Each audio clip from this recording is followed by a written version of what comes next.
What's up, Karizzma crew? This is your captain speaking.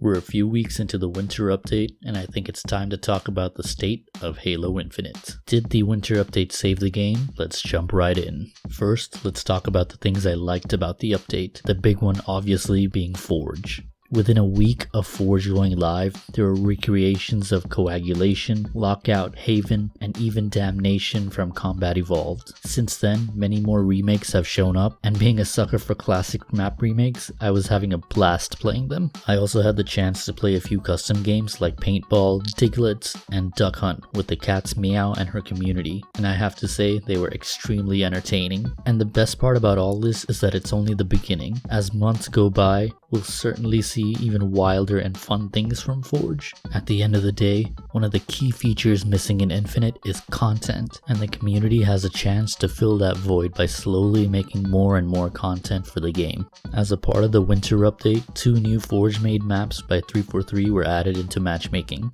I'll be honest, when I first saw the 2 new maps, I definitely thought I would like Argyle better, but it turns out I actually enjoyed Detachment way more. The Detached Island plays really well for game types such as Strongholds, and the teleporter can really mix things up with flank routes.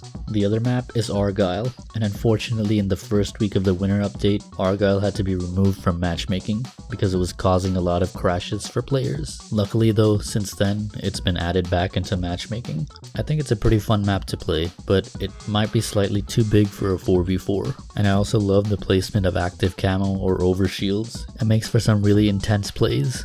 Alright, let's switch gears and talk about Covert One Flag. It's a pretty fun mode and can make for some really fun sneaky plays, even though I'm terrible at being stealthy. However, I have to say that after a while, it really gets old. I played the game mode in its first initial week, and since then I haven't touched the playlist. I'm not sure how many other people are playing it either. If I was 343, I would monitor the population numbers and swap the playlist out to keep things fresh, which they said they're already planning to do. Now, one of the big reasons why Covert One Flag plays so well is due to the updated weapon balance. The Pulse Carbine, the Plasma Pistol, and Commando were all buffed, while the BR was slightly nerfed. Both the Pulse Carbine and the Plasma Pistol work really well now.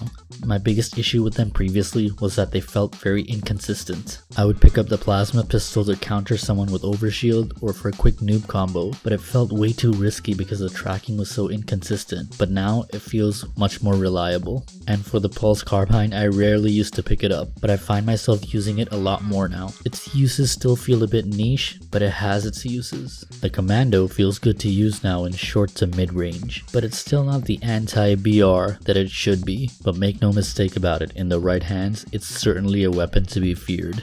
And finally, the BR still feels really solid to me. If I'm being honest, I don't really even feel a difference. I'm not sure what that says about my ability with the BR, but you know, it is what it is.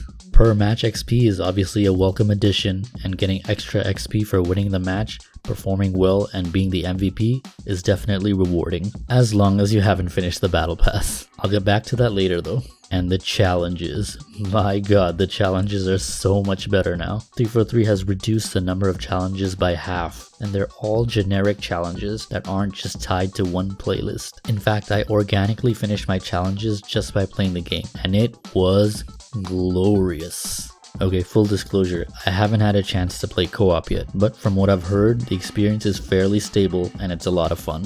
I've already covered generally what the experience was like in the beta if you're interested. I'll leave a card at the top right of the video right now. I did, however, try mission replay and it's so damn fun. Going back to the first level with fully upgraded grapple shots and drop walls or wild weapon variants like the arcane sentinel beam really changes the experience and keeps it fresh. I've really been enjoying it.